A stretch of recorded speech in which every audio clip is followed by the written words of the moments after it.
Hi guys, welcome back to another video. My name is Millicent, and on today's video I'm gonna be listing the mistakes that I made as a freelancer. As most of you guys might already know, I've been freelancing for the past 2 years and a couple of months. This is my third year into freelancing and it'll be a complete year next year, March. So I thought, let me just sit down and share those mistakes. And this video was triggered by a recent incident where I was working with another freelancer, and I realized that she was making the mistakes that I had made when I started out.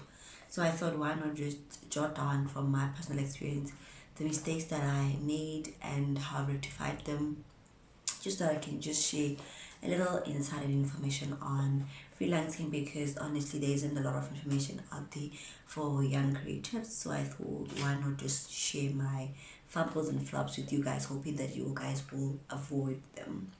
So I wrote them down so that I can just keep track and not ramble a lot. So I'm gonna be looking down a little bit, so don't be distracted about that. I'll just be looking through my notes to see if I have missed anything that is important. So the very first mistake that I made when it came to freelancing is that I did not define my skill set properly, or I didn't find a niche.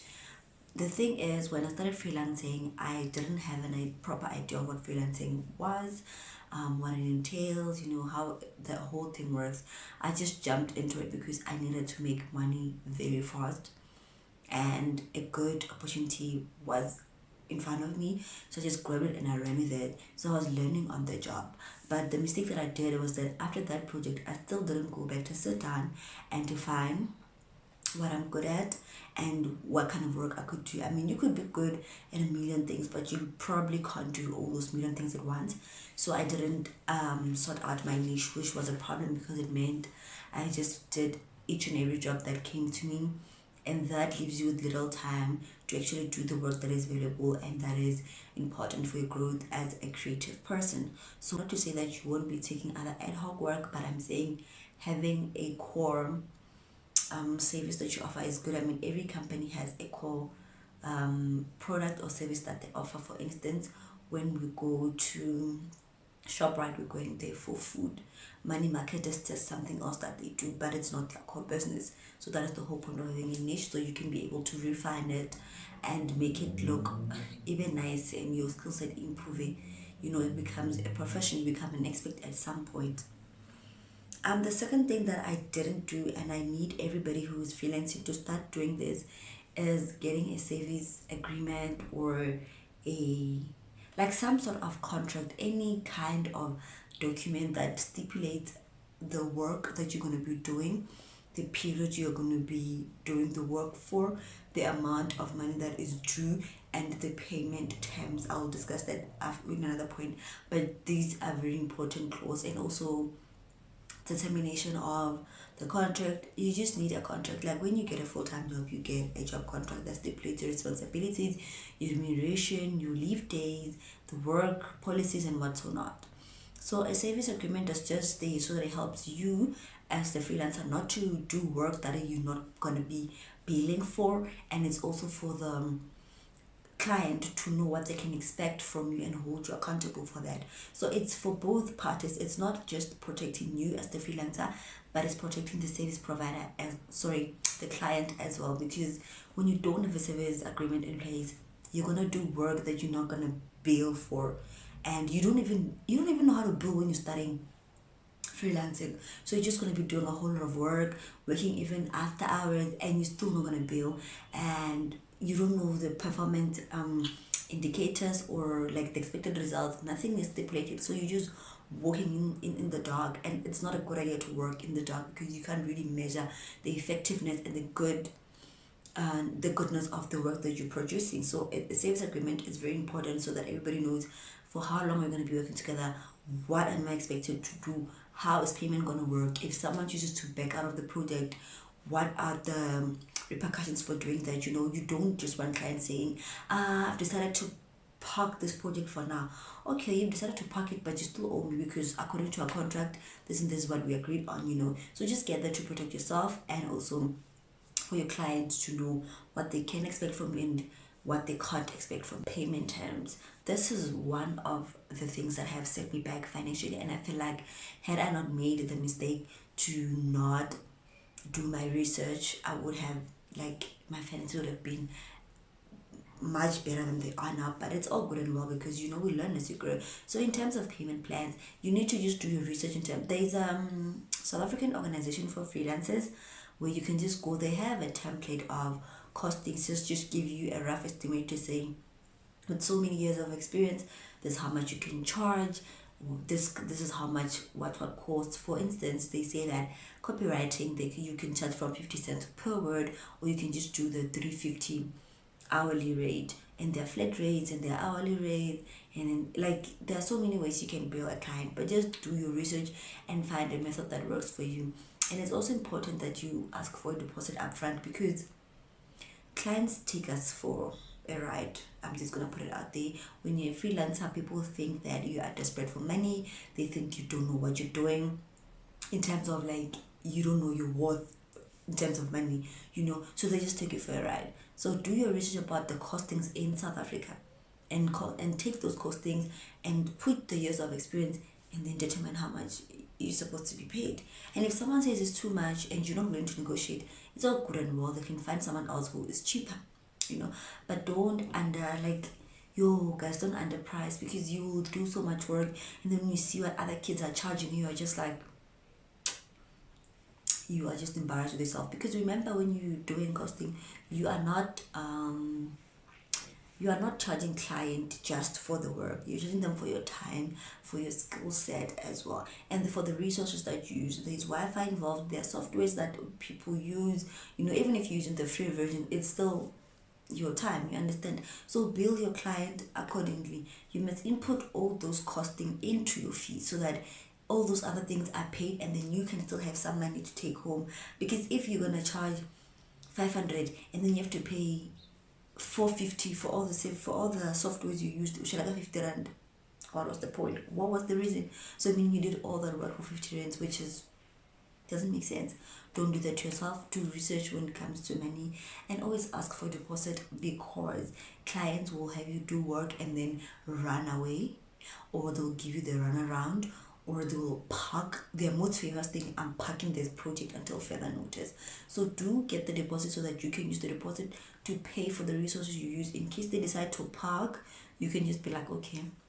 I mean, it's sad to lose out on money, but at least you know that you didn't use your personal funds to run this project, only for them to park the project later when you've used your hard-earned cash. Don't let people take you for a ride. You are good at what you do, right?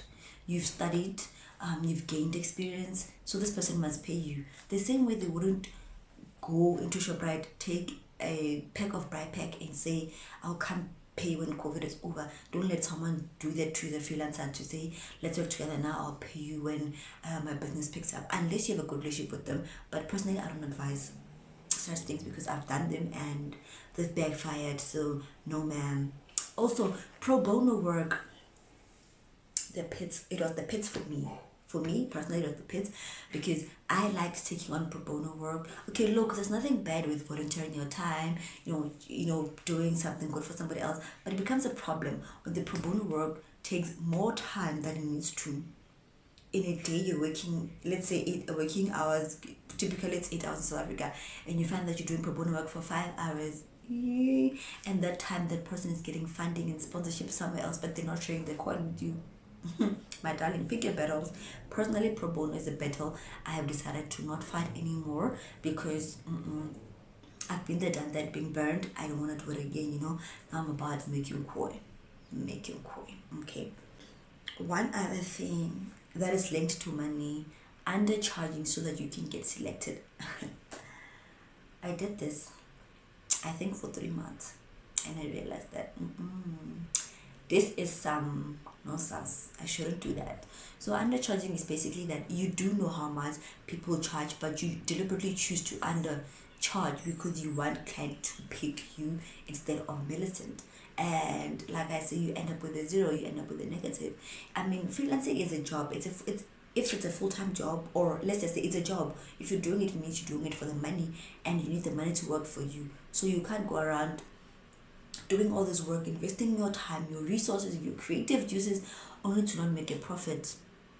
Don't undercharge. If people don't want to pay you for how much you say you are worth, and you can back up your worth, they are not your target audience. Those people should not be your clients. Don't work with people who are gonna say to you, but you're expensive. No, don't do that. Pascal Hambi, because people do this. They come to you, they say, but Millicent charges 800. Then go to Millicent. Why did you even come here? Don't let people take you for a ride. Don't undercharge. Put on the right price that covers the expenses of the project and still gives you a take home, a good take home. That's the pricing you should do. Any other pricing outside of that, I don't know where you got it. Don't do it. Don't do it. I beg, don't do it. I'm speaking from advice. Do not from experience. Don't do it. Lastly, find a group of freelancers in your industry or in your area, mainly because freelancing can be lonely because you don't have an office, you don't have set working hours, you don't have a team that you work with. So usually a team would come with the client if your client is like a small business that has other people, but most of the time it's very lonely. I found it to be very, very lonely. You're always on your own, and you're not getting inspired from other people. You're not getting advice, you're not getting people sharing tips and tricks on what to do and what not to do. So I think just find other people who are doing a similar thing, even if it's not the same industry, but they're also freelancing on their small business owners. Build a community with those kind of people and just get to have a community around you for that support, so you can just have someone you can have a soundboard, have someone you can just sit down with, share ideas with, your frustrations with, come up with new ways on how you guys can find clients and so forth, and just really invest in building good relationships, because that's how you get work. You get work from building good relationships and from endlessly creating quality work. If you're gonna be a freelancer or you're going to be a small business owner, people are going to criticize every little thing that you do. You are going to be held on different standards than what big corporates and big business are being held to. So you are always scrutinized, you're always under the microscope. So always do provide the best work. And the best way to provide best work is to work with something that you're really good at, and finding people who can assist you when you are really troubled and you're really stuck. So these are all the mistakes that I made. I hope that you found some sense in something that I said. I hope that you found something valuable that you can use, and I really hope that this helps you become better at your freelancing journey. And I wish you all the best. I know it's hard, especially now when money's just tight everywhere, but it's in times like this where you invest in building your brand as a business owner or as a freelancer. Just push. If you're not making money, then you should be pushing your brand. Do one of the two. Don't just sit home and be like, oh, I'm not getting clients, so I'm gonna give up. Don't give up just yet. Focus on building a brand. Push harder. This is the time for you to put yourself out there, because everybody's just looking for something. Everybody's out really, because we're just waiting for the big break. But while we wait for the big break, invest in yourself, in your brand, and keep going. And one day we're gonna be millionaires. Okay, because that's the only reason why we are working. We want to be millionaires. I don't know any other reason why people should be working if they don't want to be making good cash, good dollar. So hope you guys like this video, comment and subscribe, and I'll see you guys in my next upload.